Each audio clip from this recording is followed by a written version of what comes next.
ready?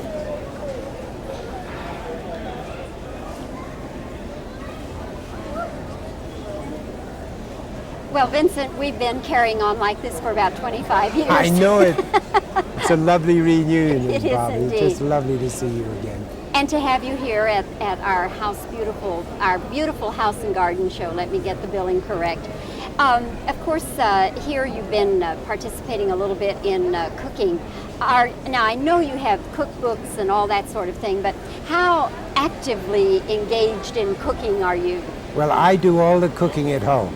My wife is an avowed hater of the kitchen, and it's a good thing she stays out of it too, because she's always in the way. But I love to cook, and I think a lot of men do like to cook. And I love the creative thing about it. I like the relaxing thing about it. I like marketing. I like cleaning up.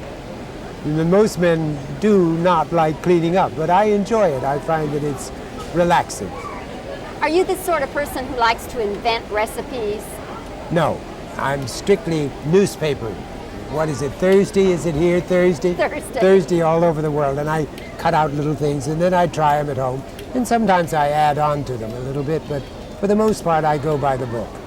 Did you always have an interest in cooking, even as a kid? My mother was a wonderful mother, and a wonderful wife, and a wonderful household woman.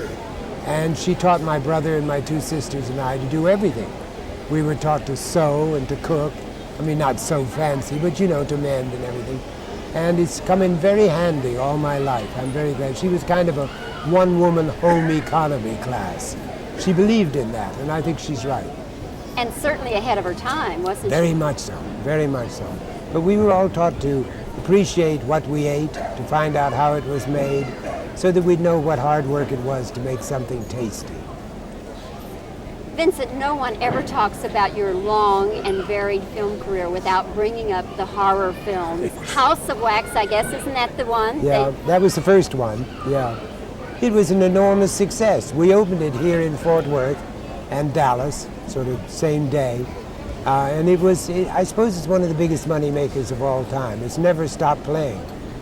And it had the added gimmick of being in 3D. And it was a good picture. It still holds up. As far as getting into the horror pictures, was that an accident or what? Yes, I think what happened really was that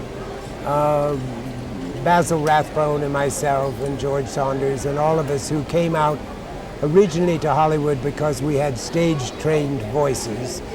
When we got there, it was a very big heyday for stage actors, the beginning of sound pictures. And then suddenly along came a whole new breed of actor. Marlon Brando, Jimmy Dean, those kind of people who really didn't speak, you know, they mumbled and kind of in the vernacular. And we were all relegated to costume pictures because there you could still speak English. So that really is what happened to us. And if you wanted to continue your career, you had to continue it in what you were wanted for. There was a bit of trivia, or at least it was for me. And House of Wax had a character named Igor, right? Yes. All right. And the billing, do you remember the actor and the billing he carried? Certainly do. Tell that story. Well, his name, he's quite a famous man now. His name was Charles Pyshinsky. And he played a deaf mute in the part, in the picture. So he didn't have any lines, but he had this marvelous face and a wonderful body. And then I did another picture with him, and he still didn't have any lines. I don't know why, because he has a good voice. But he certainly suddenly learned how to speak, not still very much. His pictures, he doesn't speak very much, and he's Charles Bronson. Charles Bronson is, I suppose, one of the biggest money-making stars of all time. Yes, and going by his original name at that time. Another picture I did called The Raven, there was a young fellow in it. The two producers were Arkoff and Nicholson. And there was a young actor called Nicholson. And we thought, of course, that he was related to the producer, you see, and got the job that way. Turned out to be Jack Nicholson, who is another one of the biggest stars in the business. And he was in which picture? With The Raven. Oh, yes. Yeah. Oh, yes. Boris yes, Karloff. Have you ever stopped to analyze whether the horror pictures helped your career in the long run, or do you think that it might have in some way diminished your career? No, I really think it helped my career, because there comes a time, I had done some very famous plays in New York, but you know, when you do a play in New York, you aren't seen by more people than see you in maybe 2 weeks in a movie theater.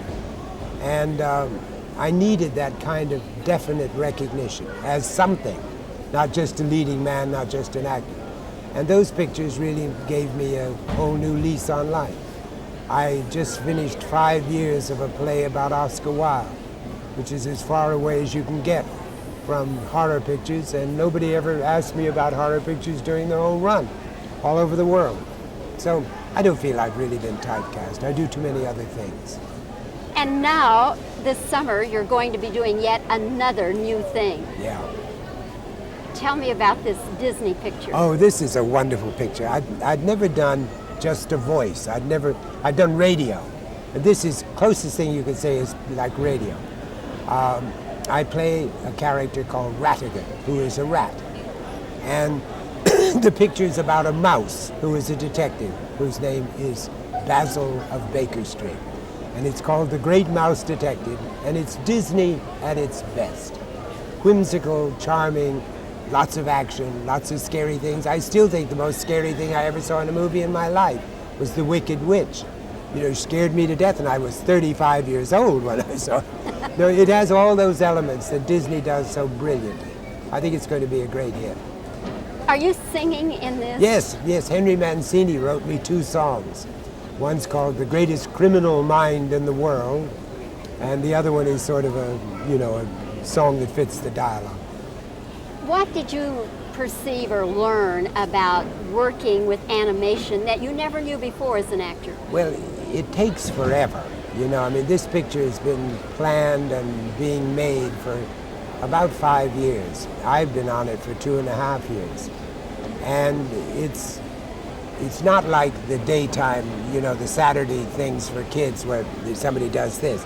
Each syllable is pronounced in the drawing of a Disney film. And it just takes forever. There are thousands of frames go into a scene to make it move, to make it dance, to make it jump, So it just was fascinating to me. And something I didn't really realize is that the voice comes first. I went in there to create a character that they'd already created in a story, but it was because I sound like I sound that they made then the character do what he did in his voice and his looks and everything else. Fascinating. So the form of the character is built around you The and the way voice. you sound. Yes, whoever is the character. It's fascinating because for instance, they didn't know what the character was going to do except just a story plot line. But there were scenes that were added because they felt that this voice, who is Vincent Price, could play the scenes, and therefore then the rat had an animation that he wouldn't have had otherwise. It was fascinating. Fascinating. Vincent, have you ever attempted to disguise your voice for whatever reason? It's almost disguised now. I've had bronchitis for about 3 weeks and I can't get rid of it, unfortunately. But yes, I did when I played Oscar Wilde. He was very famous for a high-pitched voice, pitched higher than mine. And I pitched my voice up. I don't know how many decibels, but the only trouble was that I had a terrible time getting it back down because I played this show about 800 performances. So it was very difficult to do. And I would think a little bit of a strain. Very much a strain. Very big mistake. I mean, singers will tell you this. When you go from singing a baritone role to being a tenor, you'll strain your voice because that's not the way it's built. You can train slowly to become a tenor. But I jumped right in and trained my voice. I had a very hard time getting back. Vincent, you're always so generous with your time. Bless Thank you so much. So good to see you again. It's good to see you. Lovely. Thanks, my love. You're so much a part of this community, and everybody adores you, and I do too. Thank you. Thank you. We want to get 1-2 shot, and then we're finished. Okay. Yeah. Okay. Vincent, all you need to do now, when she is just look at me, and I'll talk. It's harder than doing a whole interview. Yes, but that was a beautiful interview. you know, you're so, I see you on other shows, the Carson Show and everything, and you work beautifully with Johnny too. I love working with him. He's always been very nice to me. Yes. I'm scared to death of everybody. It's the only show I've ever been on in my life where everybody is paralyzed. I've heard that. Yes, I've heard people say that. It's silly because he doesn't have the biggest audience by a long shot. No, and I guess so that people realize that his power, to wit, the Joan Rivers incident. Yes, isn't that something? She happens to be one of my best friends. Oh, I love her. You know, I was supposed to interview her tomorrow, but she's canceled the tour, or at least postponed it. And I can see why. I expected her. But I'm sorry, because I really think that his people, I'm blaming it on his people, not Johnny. Do you agree, or what? I don't really know. I guess I don't either. I think, you know, he made the commitment to turning her over to her. Yeah, And I think that she just became too popular. yeah. Well, when you see Joan, give her my love and tell her that I hope she will get down here, because I really looked forward to seeing her. She became very, she didn't realize that it was going to cause that much. Yeah. Oh, that's what she says. That. Vincent, do you actually do much cooking yourself?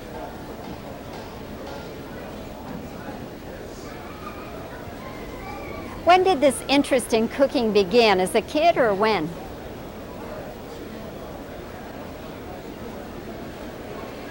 When did you first get interested in cooking? As far as the horror films, do you think in the long run they have helped or hurt your career? Do you think the horror films have in the long run helped or hurt your career? What is the story behind the Igor character in House of Wax?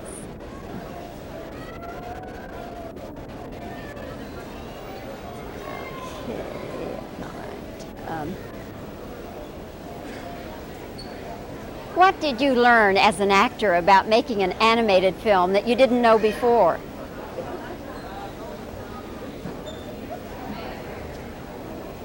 For you, what was the most unusual experience you had making this Disney animated film?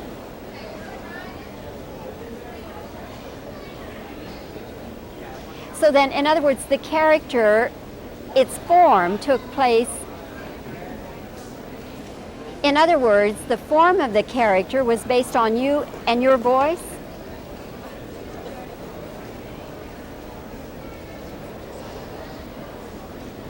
Okay. Let's just do some reactions now.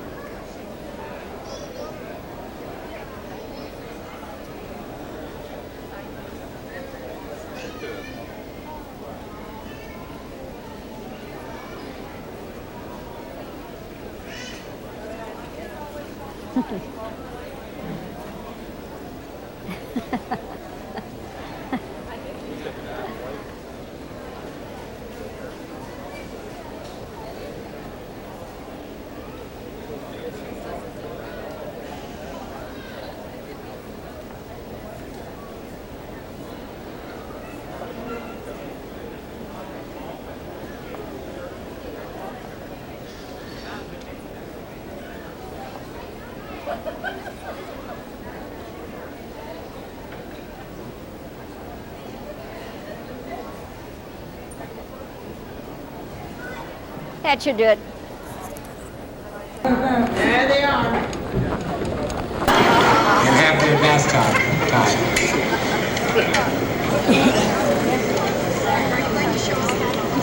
They open? Yeah, they're starting to open now. Boy, wouldn't you?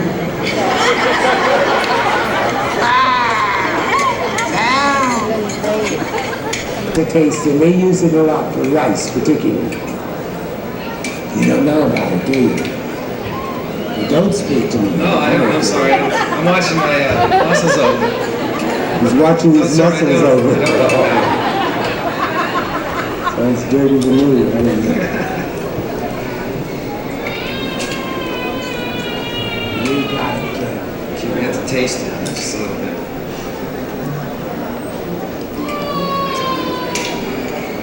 Chef, what are we calling this dish? Why don't we call it saffron mussels? Saffron mussels. Okay. Now, It's mussels and saffron sauces. Red hors something along that line. A couple dozen of them, huh? And they were great hot too. Yeah. They really were. I always like a chef who will eat his own. Somebody who's on a diet. How do you do it? No butter, no oil, no salt, no potatoes, no bread. Let them starve to death. Why are women always on a diet? You've never been on a diet in your life, have you? Well, fortunately, my appetite is such, you wouldn't know it from that day today, but fortunately, my appetite is such that I don't eat a lot of rich, heavy food with regularity. Today, I made an exception. I ate everything but the tablecloth. But you know, my wife will go on a diet and it's just miserable. It's cleaning the whole house except her. And I finally found out why. I came out and she was sitting in the kitchen with a jar of peanut butter and a spoon. Eating the whole thing. It's very delicate. Very delicate. In Madrid, I was there a couple of years ago. There's a street called the Ichigaray. The reason I can pronounce it is because it took me 6 weeks to learn how to pronounce it. And all up and down it, there are little Ichigaray studios, kind of, where they serve terrible cheap wine and tapas. Tapas are Spanish things like this, all kinds of little hors d'oeuvres, and they are just divine.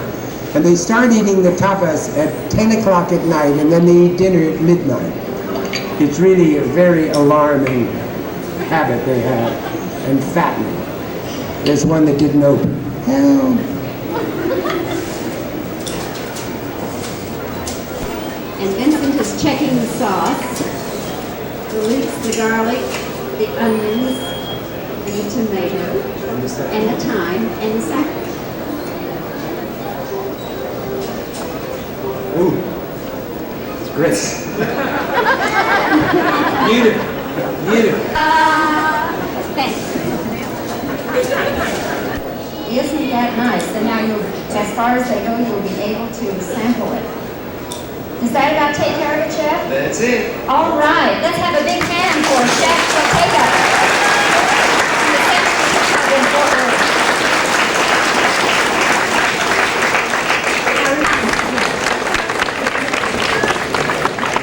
And thank you all for coming, and we hope you enjoyed it because it was a lot of fun for us to be able to work for you and to perform with you.